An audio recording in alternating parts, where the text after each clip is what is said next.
محبوب کا لاڈلا بننے کے لیے محبوب کو اپنی محبت میں اس حد تک پاگل کرنے کے لیے کہ وہ آپ کے لاڈ اٹھائے، آپ کے ناز نخرے اٹھائے اور اسے اپنی محبت میں بے انتہا مدہوش کرنے کے لیے اس وظیفے کو ضرور کیجئے گا۔ انشاءاللہ تعالی آپ اس کا اثر خود اپنی آنکھوں سے دیکھیں گے۔ پیارے دوستو، جس سے ہم محبت کر رہے ہوتے ہیں وہ تو ہمارا لاڈلا ہوتا ہی ہے، وہ تو ہمارا محبوب ہوتا ہی ہے، لیکن اگر آپ بھی کسی کے محبوب بننا چاہتے ہیں، آپ بھی کسی کے لاڈلے بننا چاہتے ہیں، آپ چاہتے ہیں کہ وہ آپ کے ناز نخرے اٹھائے، آپ کے لاڈ اٹھائے، وہ آپ کی ہر بات مانے، وہ آپ کی محبت میں تڑپے، وہ آپ کی محبت میں مدہوش ہو جائے، تو آپ اس وظیفے کو ایک مرتبہ ضرور آزمائیے گا۔ اللہ سبحانہ تعالی کے 2 صفاتی ناموں کا یہ وظیفہ ہے۔ ایک خاص طریقے سے اسے پڑھا جائے گا اور کس وقت پڑھا جائے گا یہ آپ کو بتاتا ہوں۔ انشاءاللہ اللہ پر یقین رکھ کر اسے پڑھیں گے تو ضرور فائدہ ہوگا۔ وہ وظیفہ جو اللہ سبحانہ تعالی پر یقین رکھتے ہوئے پڑھا جائے وہ اللہ کی قسم ضرور اثر کرتا ہے۔ آج لوگوں کا اللہ پر کامل ایمان نہیں ہے۔ آج ہمیں جب کوئی مشکل پیش آتی ہے تو ہم غیروں کے پاس بھاگتے ہیں جو کہ ہمارے پیسے بھی بٹور لیتے ہیں، جو کہ ہمارا ایمان بھی خراب کر دیتے ہیں اور ہمیں فائدہ کچھ بھی نہیں دیتے۔ یاد رکھیں، فائدہ دینے والی ذات، نفع دینے والی ذات اور قادر ذات صرف اللہ سبحانہ تعالی کی ہے۔ اللہ تعالی جب چاہتا ہے، جسے چاہتا ہے، جو چاہتا ہے نواز دیتا ہے۔ اوروں کے پاس جانے کی بجائے، اوروں سے مدد مانگنے کی بجائے، شرمندگی اٹھانے کی بجائے اللہ تعالیٰ سے رابطہ کریں، اور وظائف، عملیات اللہ تعالیٰ سے رابطہ قائم کرنے کا، اللہ تعالیٰ سے مدد مانگنے کا بہترین ذریعہ ہے۔ آج جو وظیفہ آپ کو بتاؤں گا اللہ تعالیٰ سے مدد مانگنے کا بڑا ہی خاص وظیفہ ہے۔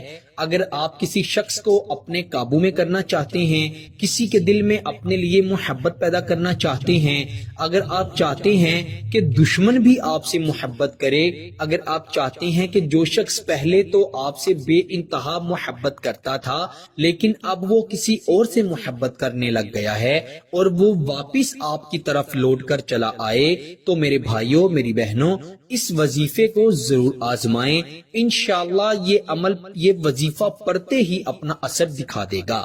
آپ نے باوضو ہو کر جائے نماز پر قبلہ رخ ہو کر بیٹھنا ہے، یعنی جس طرف منہ کر کے نماز ادا کی جاتی ہے اس طرف منہ کر کے آپ نے بیٹھنا ہے۔ خواتین اپنے خاص ایام میں اس عمل کو ہرگز نہیں کر سکتی۔ تسبیح پر یہ عمل کرنا ہے، اپنی انگلیوں پر گنتی نہیں کرنی، 100 دانے والی تسبیح لے لینی ہے اور اس پر یہ عمل پڑھنا ہے۔ آپ نے کیا کرنا ہے، شروع میں 3 مرتبہ درود ابراہیم یعنی نماز والا درود ابراہیم، درود پاک پڑھنا ہے، اور پھر آپ نے 111 مرتبہ 111 ٹائمز اللہ تعالیٰ کے 2 نام یا سبوح یا قدوس، یا سبوح یا قدوس دیوانوں کی طرح پڑھنا ہے، پاگلوں کی طرح پڑھنا ہے، ملنگوں کی طرح پڑھنا ہے۔ اور پھر آپ نے آخر پر بھی جتنی بار شروع پہ درود پاک پڑھا تھا اتنی ہی بار آپ نے آخر پر بھی درود پاک پڑھنا ہے، اور اپنے محبوب پر اس کی تصویر اگر آپ کے پاس ہے تو اس پر دم کر دینا ہے، یا تصور میں اس پر دم کر دینا ہے، اور پھر اپنے دونوں ہاتھوں کو اٹھاتے ہوئے کریم ذات سے، غفور الرحیم ذات سے، قدوس ذات سے، مالک سے، غنی سے اپنی دعا کرنی ہے، التجا کرنی ہے۔ وہ اللہ سبحانہ تعالی آپ کی ہر دعا کو قبول فرمائیں گے اور آپ کے لیے آسانیاں پیدا کر دیں گے، اور ہر اس شخص کا دل آپ کی طرف پھیر دیں گے جس نے آپ کا دل دکھایا ہے، جس سے آپ محبت کرتے ہیں۔ پیارے دوستو، اس وظیفے کو، اس عمل کو کم از کم 11 دن تک لگاتار پڑھیے گا۔ ضروری نہیں ہے کہ آپ نے آج اسے رات کو 9 بجے پڑھا تو کل بھی آپ نے 9 بجے پڑھنا ہے، کل آپ 11 بجے پڑھ لیں، 8 بجے پڑھ لیں۔ پڑھنا آپ نے رات کو عشاء کی نماز کے بعد ہے، اور وقت کی کوئی قید نہیں، جب چاہیں مرضی آپ پڑھ سکتے ہیں۔ انشاءاللہ جب بھی پڑھیں گے یہ عمل ضرور اثر کرے گا۔ 11 دن تک لگاتار اس عمل کو پڑھا جائے، انشاءاللہ چند دن میں یہ عمل اپنا اثر دکھا دیتا ہے، لیکن بہترین اثر کے لیے، بہترین رزلٹ کے لیے اسے 11 دن تک پڑھا جائے تو بہت زیادہ بہتر ہے۔ اللہ تعالیٰ سب کو عمل کی توفیق عطا فرمائے، اور اللہ سبحانہ تعالیٰ ہمیں اپنے سوا کبھی بھی کسی کا محتاج نہ کرے۔ اللہ تعالیٰ ہم سب کی تمام دلی جائز خواہشات کو اپنے فضل و کرم سے پورا فرمائے، آمین ثم آمین۔ اللہ تعالیٰ تمام مسلمان بیماروں کو شفائے کلی عطا فرمائے۔ اللہ تعالیٰ تمام مسلمان بے اولادوں کو صالح اور نرینہ اولاد عطا فرمائے۔